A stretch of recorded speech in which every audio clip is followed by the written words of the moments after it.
Hello student, myself Abhijit. I'm going to teach you about the gravitation. So two important aspects of the gravitation we will discuss here.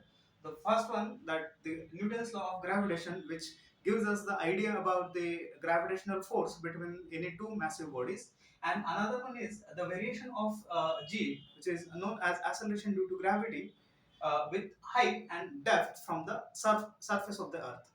So initially, we'll start with the gravitation. Okay, what is the gravitation? It is an acceleration or attractive force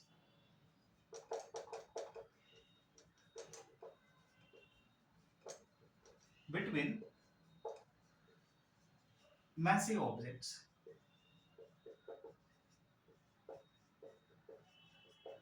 That means any two objects in the universe which has some mass will be attracted towards each other by the force, and that force is known as a gravitation.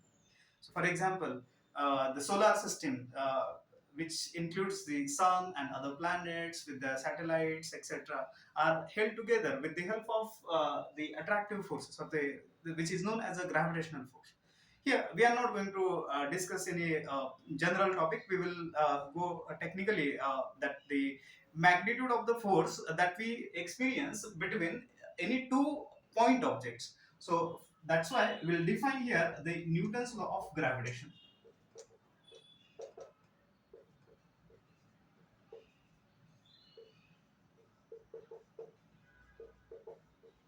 Suppose we have two objects in a space. Let's say first has a mass m1, another object is there which is m2, and they are separated by a distance, let's say r.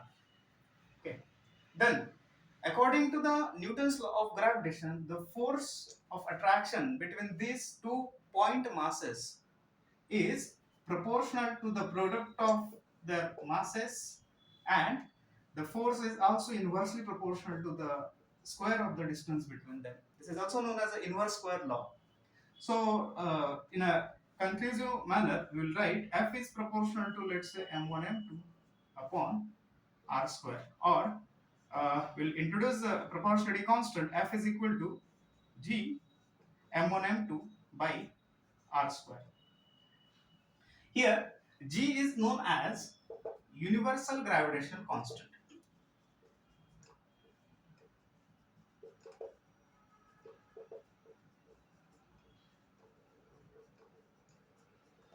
And the value of this universal gravitational constant is independent of the medium that we use. That means if we are calculating the force between any two objects in a water medium, in an air medium, or any other medium, then it remains unaffected, and its value is 6.67 into 10 raised to minus 11 Newton meter square per kilogram square. This is about the Newton's law of gravitation, or theoretically you can say that Newton's law of gravitation states that the force of attraction between any two point masses is directly proportional to the product of their masses and inversely proportional to the square of the distance between them. Okay, so mathematically we'll write it like this. Even it's not necessary to learn the entire statement every time. You just remember the formula, and from this you will write about the statement of the Newton's law of gravitation. Again, uh, when I was telling you the definition of Newton's law of gravitation, I have used the term a point mass. What does it mean? Suppose we have selected the two point object or two objects in the universe such that the distance between two objects must be greater than the sizes of their objects. For example, if I am saying that the gravitational force of attraction between these two objects, now if we compare the distance between these two objects and their sizes, they are comparable to each other, or it's very small distance, so I can't call it as a point object. But if I increase the distance between them, now in this case the distance between these two objects is very greater than their sizes. So in such a case, instead of considering any kind of dimensions of this body, we will just take the distance between their centers, or we'll say the center of gravity or center of mass. So it is very important term while defining the gravitational force. Now, the second points of my discussion is the acceleration due to gravity. First of all, we'll define it and then see how it varies with the uh, height or depth. So I think we will just discuss about the variation with the height. Suppose we have defined the gravitational force F to be equal to G m1 m2 upon r square, and we also know that the force of attraction, or by the Newton's law of force, F is equal to m into a. We will equate these terms, or more specific way, we will make some changes that will take here G m m upon r square.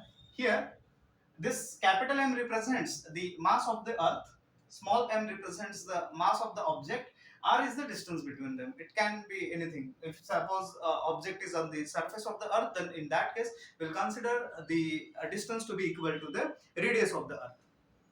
So this situation will be like this.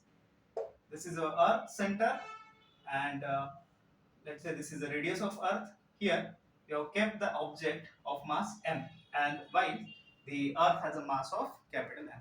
Here r represents any distance. It may be on the outer side of the earth or inner side of the earth, that we will discuss here. So we will compare these two forces, as we know that the forces acting on an object, since the object is in mechanical equilibrium, that is, the net force acting on the object is zero. That's why the gravitational force must be equal to the force which is defined by the Newton's law. So therefore, G mm upon r square equal to ma.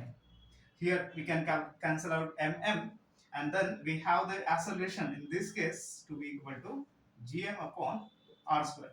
Since we are dealing with the gravity, so we'll replace the acceleration by the new notation, which is term as g, and it gets converted as gm upon r square. This is about the acceleration due to gravity. Now, for the specific case that when object is resting on the earth's surface, the value of g is equal to gm upon r square, where r is the capital R represents the radius of the earth.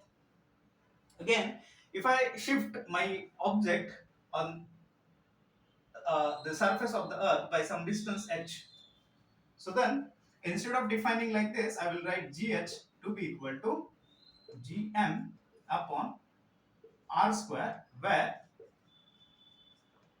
r is equal to r plus h the whole square. I will see the variation between this. So gh can also be written as then gm upon r plus h the whole square. So we'll obtain the relation between g and gh. So just by taking the division of these two quantities, gh upon g, we'll write it as